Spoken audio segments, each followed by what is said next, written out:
Hey guys, welcome back to my channel. If you are new here, I'm Bright Thomas, so stay tuned. And to my returning subscribers, you are highly welcome to this reaction video. Guys, I do reactions to music video, movie, trailer video, and what have you. If you're interested in all those things, consider yourself joining the family by clicking on that subscribe button, and also turn on your post notification bell to always be the first person to be notified whenever I post a new video.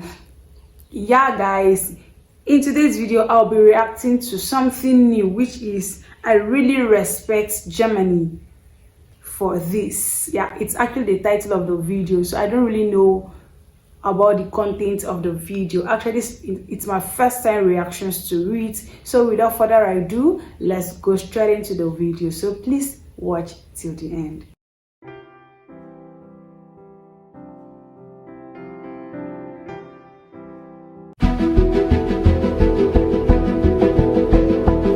In Schwäbisch Hall, there is a bookstore that I like to stop into from time to time. Irrelevant but interesting side note, that bookstore has been around since 1596. Wow. Now, in that bookstore, there's a small little English section where I found this book called Why the Germans Do It Better.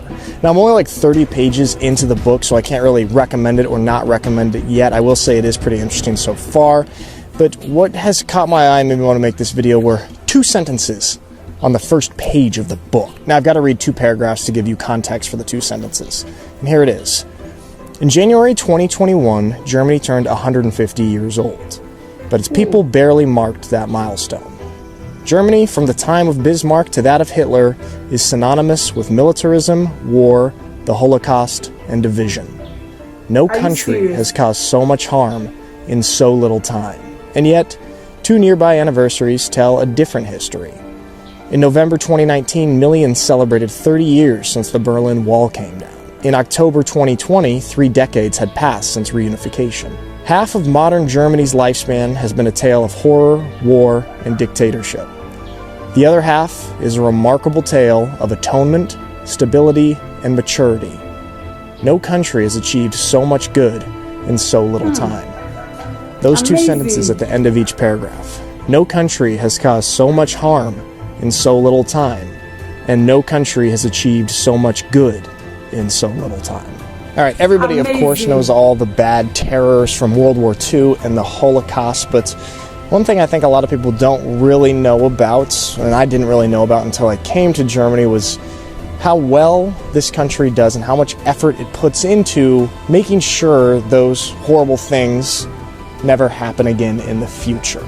And a big part of that is education on what had happened in the past. You know, the old saying, those who do not know history are doomed to repeat it. I think Germany takes that pretty seriously. In the introduction of this book, a very powerful memorial tool is mentioned. Something that I've known about since my first year in Germany, something that I see all the time, something that whenever my family members come here to visit, I point it out to them and they always find it very powerful as well. I see these things all the time, and now that I'm actually looking for them, I can't seem to find them. But I know there's quite a few here.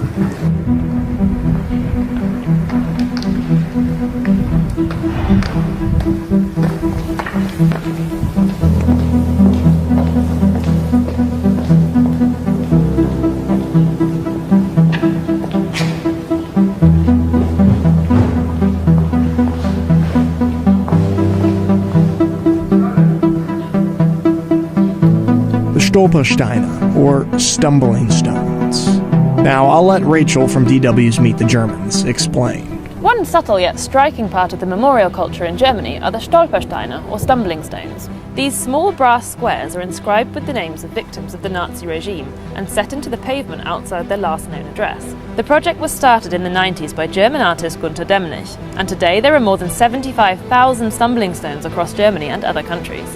But even this is not without controversy. The city of Munich has actually banned the stones from being installed on public ground, after some people, including a prominent Jewish community leader, argued that it was disrespectful to commemorate victims with something on the ground that you can walk over. The city has instead opted for wall plaques like this one. So I can understand the controversy behind some of these. I mean, these are supposed to be memorials that pay respect to victims, and if they're on the ground, people can walk over them, and just by nature, that's not a respectful act. So I understand a little bit of the controversy behind them, but I'm actually a fan of these. In my opinion, it lowers the barrier of entry for modern day people to learn about history and to be educated about history.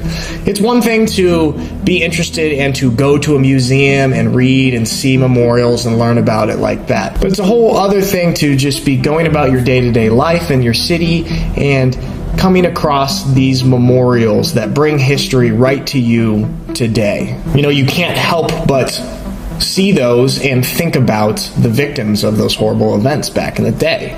It's a pretty powerful experience to be walking into a cafe or restaurant, seeing these stumbling stones on the ground, reading the names of the people and what their ultimate fate was, and then going into that building and looking at the walls, at the floor, at the window, and now having a connection to individual people or families, and to actually be able to think about them while you're there in that building. I think that's a pretty powerful experience, and it's something that you almost can't help but experience when you see these things. So I'm a fan of these because it makes learning about history and being informed and being able to pay respect to victims, it makes it much more common and like an everyday thing. Yesterday was November 9th, which is a significant day in German history. A lot of important things have happened on November 9th throughout the years in Germany. Two of the big ones are the fall of the Berlin Wall and then Kristallnacht, the Night of the Broken Glass in 1938. And last night I was walking through Schwäbisch Hall and I stumbled across a gathering of people who were basically paying tribute to the victims of Kristallnacht. They were gathering there, giving a little speech about some victims, playing some music, and really making sure that history is not forgotten. I mean, here we are 80 years later in Germany with these German people who had nothing to do with those horrible events of the past, but take a responsibility and feel a responsibility to make sure that history is kept alive and that people don't forget about it, and to make sure that type of stuff doesn't happen again. I really respect that.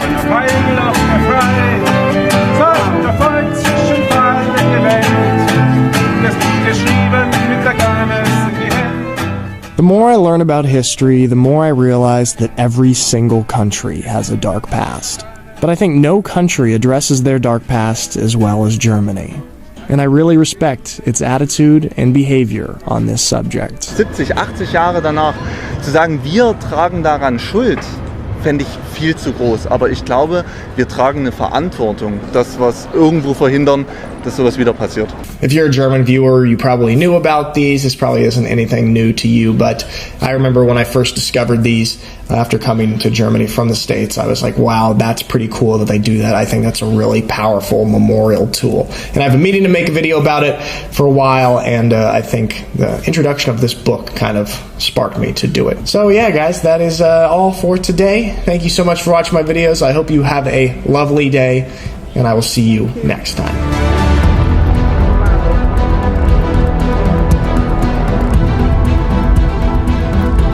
A nice presentation. Like, you've seen the attributes towards Germany.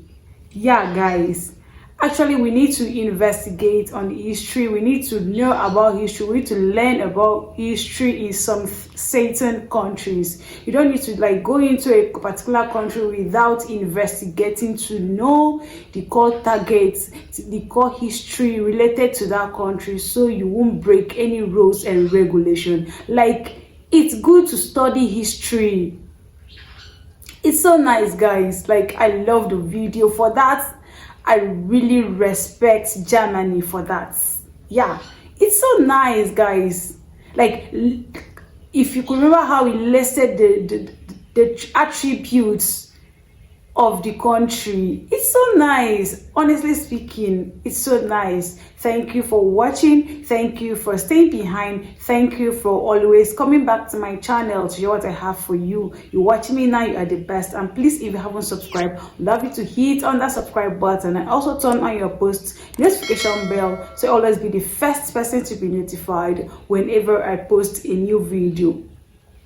Remember, I'm publishing new videos every week, so stay tuned and don't miss out. Don't forget to click under super thanks in order to support me, and leave your comments for me in the comment section, and I will attend to you one after another. Don't forget to like this video.